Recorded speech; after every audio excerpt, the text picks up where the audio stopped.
Stop pitching agents. As a working actor and writer-director, I can tell you managers are your first call, not agents. I see writers get this wrong all the time, and I mean all the time. They go after agents when they should be going after managers. And before we're done, I'm gonna tell you exactly why paying for AI coverage might actually be making it harder to get a manager or an agent. And I get it because agents sound more official, right? Agents book deals. Agents are what you see in the movies, Ari from Endeavor. But here's what most people don't tell you. Managers are actually your way in, especially when you're building, when you're trying to get to that next level. So what's the difference between a manager and an agent? An agent submits your work and negotiates your deal. That's their job. A manager, a good one, develops your career. They'll help shape your projects. They'll make introductions, and they're usually more accessible when you don't have a long list of credits yet. So if you're a writer, trying to get your foot in the door, trying to get to another level, a manager is who you want to be talking to first. I've been in this industry for over 2 decades. I've been on sets, I've been in rooms, I've been on stage, I've been in meetings, and I have watched talented writers spin their wheels for years because they were chasing the wrong person at the wrong time. That stops today. Here's exactly what to do instead. All right, so now you're convinced, managers first.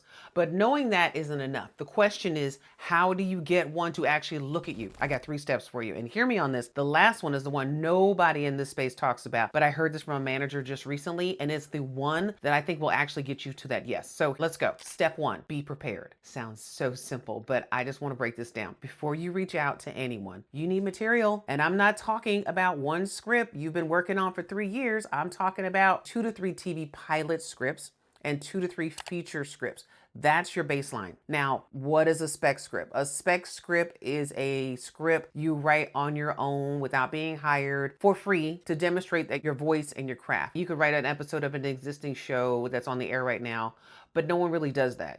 Write an original pilot, write an original feature. The point is, this writing sample, this spec script exists to show what you can do. And I want to be real with you about vertical drama scripts. They are not going to help you get a literary manager right now. The industry is still figuring out how to categorize this format. Don't send anybody your vertical, so don't lead with that. Build a traditional portfolio first. Step 2. Research your reps. And this is where most people get sloppy. And you know why you get sloppy?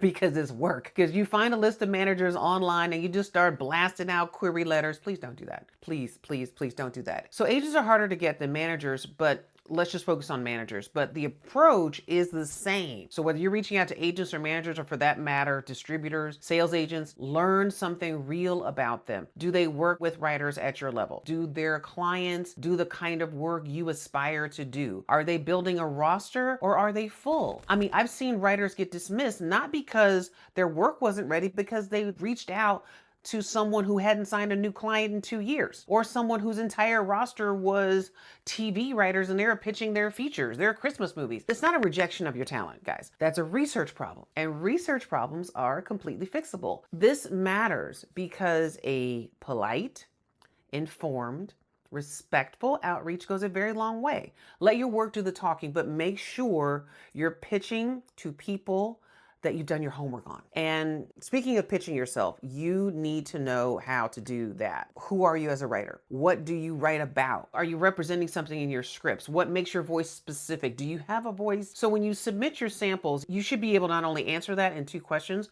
before you ever send an email, but your work should reflect that. They should not be guessing what kind of writer you are.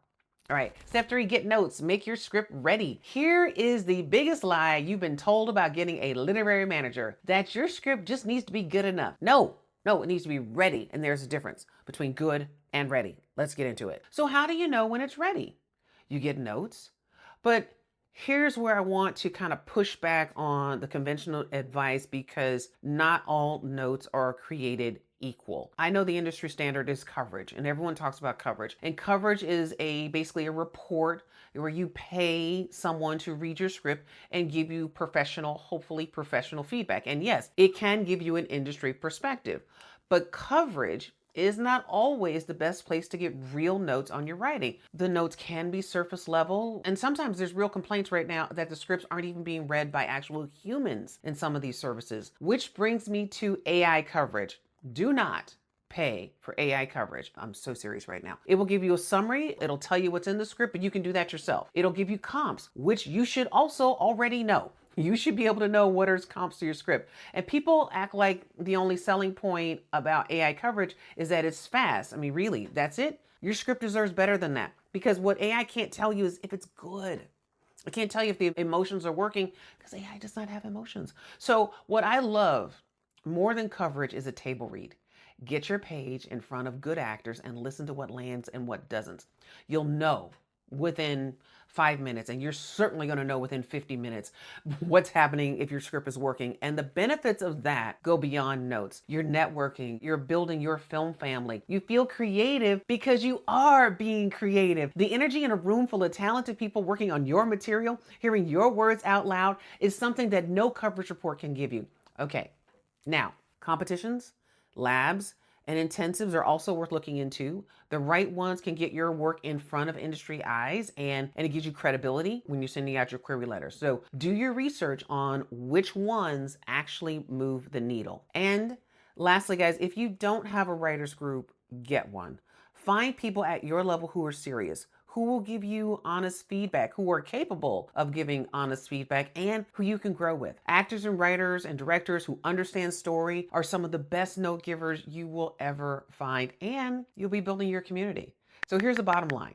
Getting a literary manager is not about luck. It's about showing up prepared, doing your research, and making sure your work is actually ready to be seen. If you do those three things, you've already had way ahead of most people who are out here just hoping and shoving their 200-page script in people's faces. And here's what I want you to know before you go. If this landed for you, if you've been putting yourself out there and wondering why nobody's responding, I'm going to say it might not be your writing.